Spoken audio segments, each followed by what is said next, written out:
Ketua Tim Penggerak PKK Provinsi Sumatera Selatan, Febri Talustia Hermanderu, meninjau langsung kegiatan screening kesehatan yang diselenggarakan di Rumah Sakit Siti Fatimah, Palembang.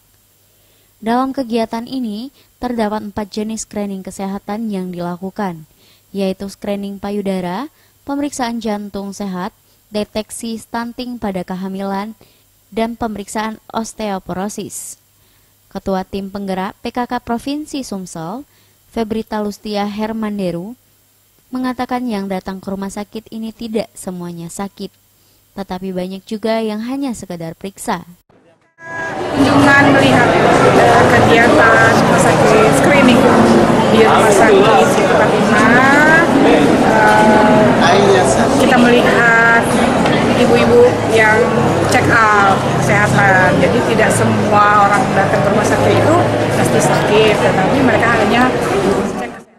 Sementara itu, Direktur RSUD Siti Fatimah Provinsi Sumsel, Syamsuddin, menjelaskan bahwa kegiatan screening ini telah menggunakan fasilitas dan alat medis yang mampu mendeteksi adanya gangguan kesehatan.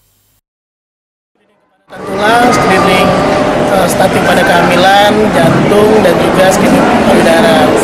Menggunakan alat kesehatan semua, penunjang yang bisa mendeteksi kira-kira ada gangguan atau tidak pada wanita yang diperiksa. Imelda Wiji, Sriwijaya TV.